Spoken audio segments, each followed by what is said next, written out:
Could these eyesores, scaffolding structures that have been up for way too long, finally be coming down? As Fox Eye's Richard Giacovas shows us, that's the goal of a lawsuit just brought on by the city.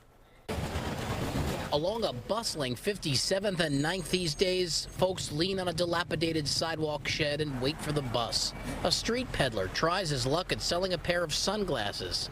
Even the shopping carts have been left abandoned underneath. Bit of an eyesore. It's just been like this for so long, so hopefully something can be done about it. An eyesore for what seems like forever, but if you turn back the clock to the late 1800s, hidden behind this scaffolding is the Windermere, one of the oldest known apartment buildings in New York City. An architectural heirloom, if you will. But after decades of crumbling facades and this long neglected shed, the city says enough is enough. When you don't hear back from someone who owns a property this large, this storied, this important in this neighborhood, yeah, Supreme Court's the way it has to go. The Department of Buildings has filed a lawsuit against Windermere Properties and its landlord, claiming this property is riddled with hundreds of code violations, neglected for well over a decade, with that sidewalk shed encompassing almost an entire city block.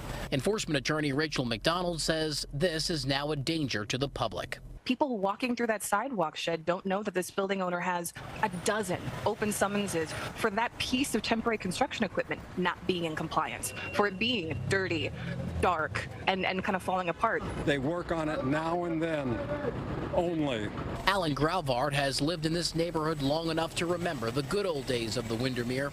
But now he's part of a growing group of residents who say they're fed up looking at these big green pieces of wood defaced with graffiti. Well, it's ugly. Look at it.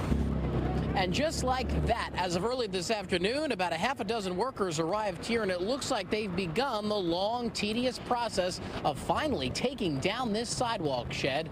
We reached out to Windermere Properties and Mark Tress, who owns this building, to find out if that's indeed what's happening here. But so far, no one's responded. We're in Hell's Kitchen. Richard Giacovas, Fox 5 News.